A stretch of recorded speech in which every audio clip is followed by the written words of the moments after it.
নমস্কার প্রিয় কৃষক ভাইরা, আপনারা দেখছেন আপনাদের প্রিয় কৃষি বিষয়ক YouTube channel agriculture helper Bengali.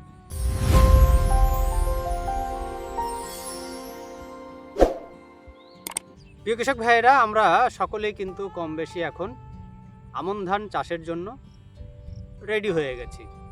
জমিতে কেউ কেউ আমন ধান যে বীজ রোয়া করা হয়ে গেছে, কারো কারো চলছে। তো আজ আমরা এই ভিডিওতে যে বিষয় নিয়ে আলোচনা করব সেটি হচ্ছে আমাদের ধানের ফলন বৃদ্ধির জন্য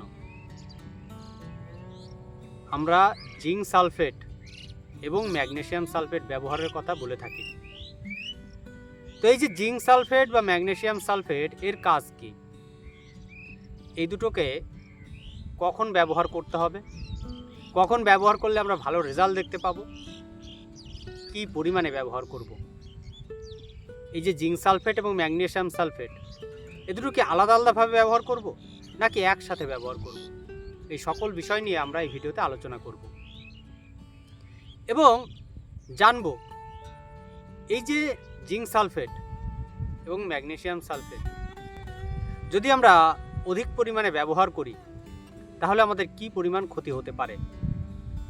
তো প্রিয় কৃষক ভাইরা, ভিডিওটি কিন্তু খুবই গুরুত্বপূর্ণ হবে, ভিডিওটি মন দিয়ে দেখবেন, ভিডিওটি স্কিপ করবেন না, অনেক তথ্য মিস করে যাবেন। সবার প্রথমে যদি আমরা আসি জিঙ্ক সালফেট নিয়ে, দেখুন এইখানে আমরা বলছি যে জিঙ্ক সালফেট অর্থাৎ এর মধ্যে কি আছে, জিঙ্ক আছে এবং সালফার আছে, দুটোই গাছের খাদ্য উপাদান। জিঙ্ক হচ্ছে অনুখাদ্যের মধ্যে পড়ে, যেটা গাছ খুব অল্প পরিমাণে গ্রহণ করে, আর সালফার মাঝারি খাদ্য উপাদান, যেটা এনপিকের পরবর্তী স্থানে থাকে।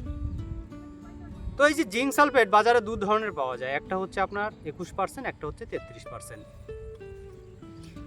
আমরা বেশিরভাগ ক্ষেত্রে যেটা ব্যবহার করে থাকি সেটা হচ্ছে 33%, এর রেজাল্টটাও ভালো পাওয়া যায় এবং তাড়াতাড়ি পাওয়া যায়। এবার বিষয় হলো, বিগত আমরা যদি ধরি যে 4-5 বছর আগের কথাই, তার আগে কিন্তু এই জিঙ্ক সালফেট বা ম্যাগনেসিয়াম সালফেট এগুলো জমিতে খুব একটা ব্যবহার করা হতো না। সেখানে দেখা যেত যে ফলন অনেকটা পরিমাণে কমে আসছিল, কিন্তু পরবর্তীতে এই জিঙ্ক সালফেট বা ম্যাগনেসিয়াম সালফেট ব্যবহারের ফলে দেখা যায় যে ফলন আবার কিন্তু বাড়তে শুরু করেছে। তবে আগে কেন ব্যবহার না করেও মোটামুটি ফলন পাওয়া যেত, কারণ সেই সময় আগেকার দিনে জৈব সার মাটিতে ব্যবহার করা হতো, কিন্তু বর্তমানে এই যে জৈব সার, বিভিন্ন ধরনের জৈব সার যেগুলো মাটিতে এখন ব্যবহার করা হয় না, যার ফলে মাটিতে এই জৈব সারের মধ্যে বিভিন্ন ধরনের মাইক্রো নিউট্রিয়েন্ট অনুখাদ্য থাকে, যেগুলো গাছ অটোমেটিক্যালি মাটি থেকে নিতে পারে। কিন্তু যাই হোক, সেই কারণে আমরা দেখেছি যে ধীরে ধীরে যখন আমরা রাসায়নিক সারকে জমিতে ব্যাপক পরিমাণে ব্যবহার শুরু করেছি, আস্তে আস্তে ধীরে ধীরে এই যে অনুখাদ্যের যে ঘাটতি সেগুলো আমাদের ফসলে আমরা দেখতে পাচ্ছি। এখন আবার আমরা নতুন করে যখন এই যে আমাদের ধান চাষে জিঙ্ক সালফেট ম্যাগনেসিয়াম সালফেটকে ব্যবহার করছি, দেখা যাচ্ছে যে না, ফলন আবার আমরা ভালো পাচ্ছি। তাহলে এই যে জিঙ্ক সালফেট এর কাজ, সবার প্রথম যদি আমরা বলি এই যে জিঙ্ক সালফেটের মধ্যে থাকা জিঙ্ক, জিঙ্কের কাজ কি? জিঙ্ক হচ্ছে একটা অনুখাদ্য, এর কাজ হচ্ছে প্রথম কাজ গাছের পাতার ক্লোরোফিলকে বাড়ানো, 2 নাম্বার গাছের মধ্যে অক্সিন হরমোনকে বৃদ্ধি ঘটানো বা অক্সিন হরমোনের কার্যকারিতাকে বাড়ানো। অক্সিন হরমোন কি করে? আমাদের গাছের বৃদ্ধিতে সাহায্য করে, আমাদের গাছের শিকড় বৃদ্ধিতে সাহায্য করে এই জিঙ্ক। আমাদের গাছের পাশকাঠির সংখ্যা, বিশেষ করে ধানের ক্ষেত্রে পাশকাঠির সংখ্যা বাড়াতে সাহায্য করে এই জিঙ্ক। গাছকে সবুজ রাখতে সাহায্য করে জিঙ্ক। এবং পরবর্তী সময় অর্থাৎ যখন আমাদের কাছে ফুল আসবে সেই সময় পরাগায়নে সাহায্য করে এই জিঙ্ক এবং আমাদের দানা গঠনে সাহায্য করে এই জিঙ্ক। সেই কারণে আমরা বারবার বলি, যখন আমাদের কাস্তর অবস্থা ঠিক আগের মুহূর্তে আমরা জিঙ্ক এবং বোরন স্প্রের কথা, এবং পরবর্তীতে যখন দানা গঠন হচ্ছে তখন জিঙ্ক বোরনের একবার স্প্রের কথা। কেন বলা হয়? কারণ সেই সময় দানা ভরাট এবং দানা পুষ্ট করতে জিঙ্ক কিন্তু খুব গুরুত্বপূর্ণ ভূমিকা পালন করে। সালফার কি করে? সালফার আমাদের মাটির মধ্যে মাটির উর্বর শক্তি ক্ষমতা বৃদ্ধি করে। সালফার গাছের একটা খাদ্য উপাদান। সালফার মাটির থেকে বিভিন্ন ধরনের খাবারগুলোকে গ্রহণ করতে সাহায্য করে। এছাড়া সালফার মাটির মধ্যে যে সকল অণুজীব তাদের বৃদ্ধিতে সাহায্য করে। সালফার গাছের রোগ প্রতিরোধ ক্ষমতা বাড়াতে সাহায্য করে। সালফার পাতার ক্লোরোফিল বাড়াতে সাহায্য করে। সালফার গাছের বিভিন্ন ধরনের ট্রেসের হাত থেকে রক্ষা করতে সাহায্য করে। তাহলে আমরা জিঙ্ক এবং সালফারের যদি একসাথে কাজগুলো দেখি তাহলে দেখব যে আমাদের ধানের গাছের পাশকাঠির সংখ্যা বাড়ানো, শিকড় মজবুত রাখা, গাছের গ্রোথের বৃদ্ধি ঘটানো, গাছের আমাদের ফুলের বা শীষের দৈর্ঘ্য বাড়ানো এবং পরাগায়ন ভালো করা এবং দানা পুষ্ট করার ক্ষেত্রে এই জিঙ্ক সালফেট কাজ করে। এবার যদি আমরা বলি যে ম্যাগনেসিয়াম সালফেট কী করে, এর মধ্যে দেখুন ম্যাগনেসিয়াম এবং সালফার আছে। ম্যাগনেসিয়াম বাজারে দেখবেন দু ধরনের পাওয়া যায়, একটা হচ্ছে আপনার 5.5% মতো, আর একটা হচ্ছে 9.5% মতো, আর সালফার 12% মতো। তো আমরা বেশিরভাগ যেটা ব্যবহার করে থাকি সেটা হচ্ছে 9.5% ম্যাগনেসিয়াম এবং 12% সালফার। তো এই যে ম্যাগনেসিয়াম এটি কি করে, গাছের পাতার ক্লোরোফিলকে বৃদ্ধি করে, এরও সেই কাজ। এছাড়া গাছের সালোক সংশ্লেষ প্রক্রিয়ার মাধ্যমে গাছ যে খাবার তৈরি করে তাকে বাড়িয়ে তোলে। গাছ মাটির থেকে যে ফসফরাস গ্রহণ করে সেই ফসফরাসকে গাছের পাতায় পৌঁছে দেওয়া, একদম নতুন পাতা পর্যন্ত পৌঁছে দিতে কিন্তু ম্যাগনেসিয়াম সাহায্য করে। এবং এক কথায় বলা যেতে পারে ম্যাগনেসিয়াম যদি না থাকে বা ম্যাগনেসিয়ামের যদি অভাব হয় তাহলে সেক্ষেত্রে গাছ খাবার তৈরি করতে পারবে না, গাছ আস্তে আস্তে মারা যাবে। সালফারের কাজ তো আগেই বললাম, একই ধরনের কাজ। তো এখানে এই যে আমরা জিঙ্ক সালফেট এবং ম্যাগনেসিয়াম সালফেট এই যে ব্যবহারের কথা বলে থাকি, তো তার এই যে কার্যকারিতাগুলো এইগুলো। এবার বিষয় হলো এই যে জিঙ্ক সালফেট এবং ম্যাগনেসিয়াম সালফেট আমরা আমাদের ধান চাষে কখন ব্যবহার করব।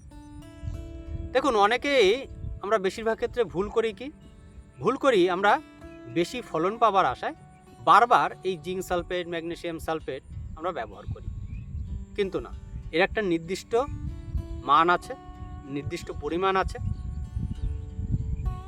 জিঙ্ক সালফেট আমরা সাধারণত ব্যবহার করব কখন, আমাদের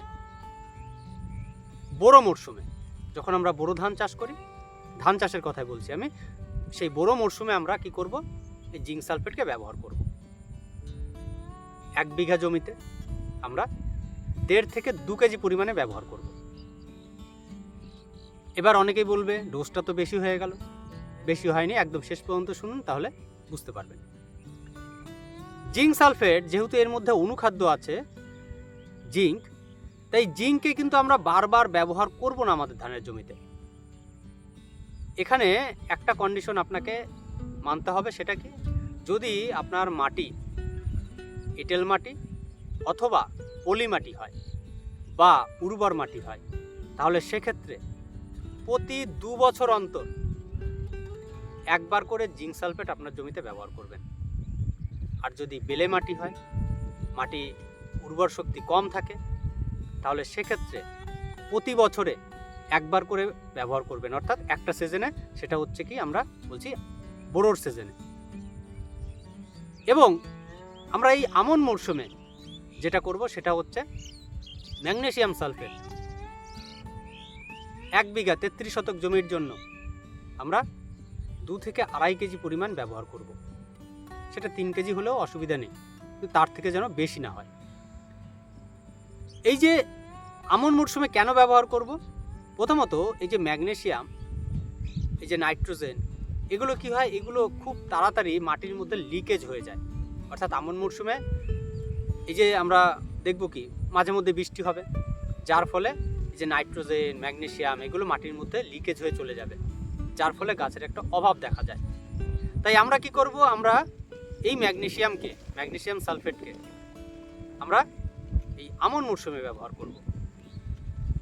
আর একটা বিষয়, সেটা হচ্ছে যদি আমাদের মাটি উর্বর হয়, এঁটেল মাটি হয় এবং পলি মাটি হয়, তাহলে সেক্ষেত্রে আমরা সেই একই নিয়ম অ্যাপ্লাই করব প্রতি 2 বছর অন্তর একবার। অর্থাৎ এবছর আমি জিঙ্ক সালফেট দিলাম, সামনের বছর আমি ম্যাগনেসিয়াম সালফেট ব্যবহার করব আমার জমিতে। কেন ব্যবহার করব, এই যে আমরা বারবার কেন ব্যবহার করব না, আর এই যে আমরা 1 বছরে অন্তত একবার বা 2 বছরে একবার কেন ব্যবহার করব, কারণ দেখুন এগুলো গাছের খুব একটা বেশি প্রয়োজন পড়ে না, কিন্তু আপনি যদি অতিরিক্ত মাত্রায় ব্যবহার করেন সেক্ষেত্রে আপনার মাটি খারাপ করবে। জিঙ্ক আপনি যদি অতিরিক্ত মাত্রায় ব্যবহার করেন তাহলে সেক্ষেত্রে মাটির মধ্যে থাকা ফসফরাস, মাটির মধ্যে থাকা ফেরাস অর্থাৎ আয়রন তার সাথে বিক্রিয়া করে কঠিন অবস্থায় পরিণত হয়, যার ফলে সেটা গাছ আর নিতে পারে না। যার ফলে কি হয়, গাছের বিভিন্ন ধরনের খাদ্যের অভাব দেখা যায়। আপনি তারপরে যতই ফসফরাস ব্যবহার করুন না কেন জমিতে, বস্তা বস্তা ডিএপি এনে ব্যবহার করুন না কেন, আপনার কিন্তু গাছ আর নিতে পারবে না। কারণ আপনার জমিতে জিঙ্ক বেশি পরিমাণে আছে, জিঙ্কের বিষক্রিয়তা তৈরি হবে। তাই সেই কারণে আমাদের এই যে মাটির কন্ডিশন কীরকম আছে সেটা ডিপেন্ড করে, সেটা দেখে অন্তত প্রতি 2 বছর অন্তর একবার করে মাটি পরীক্ষা করে তারপরে আমাদের এই ধরনের সার ব্যবহার করা প্রয়োজন। এছাড়া আমরা যদি মাটিতে পর্যাপ্ত পরিমাণে জৈব সার ব্যবহার করি তাহলে সেক্ষেত্রে আপনার ওই জিঙ্ক সালফেট ব্যবহার করতে হবে না, শুধুমাত্র অল্প পরিমাণে সালফার ব্যবহার করলেই যথেষ্ট।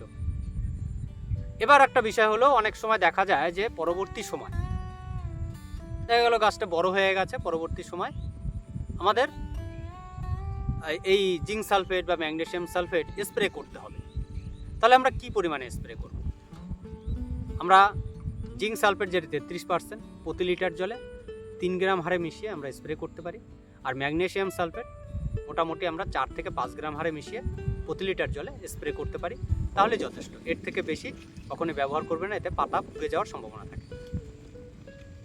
এবার আরেকটা বিষয় হলো, এই যে আমরা বলছি যে জিঙ্ক সালফেট বা ম্যাগনেসিয়াম সালফেট আমরা আমাদের ধানের জমিতে ব্যবহার করব, কখন ব্যবহার করব, কোন সময় ব্যবহার করব?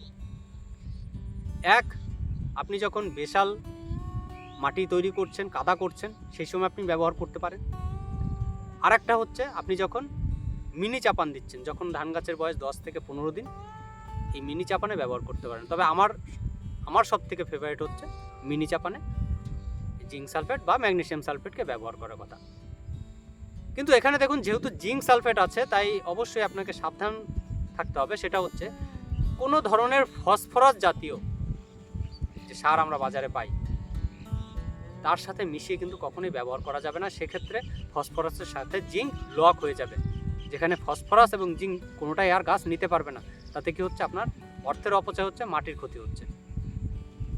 তো কৃষক ভাইরা, আশা করি এই ছোট্ট ভিডিও থেকে আপনাদের কিছুটা হলেও উপকার আসবে। আর যদি ভিডিওটি ভালো লেগে থাকে তাহলে ভিডিওকে একটি লাইক করবেন, ভিডিও শেয়ার করবেন। আর কেউ জানা থাকলে অবশ্যই কমেন্ট করে জানাবেন। তাহলে যেই পর্যন্ত দেখা হয় পরবর্তী ভিডিওতে। নমস্কার।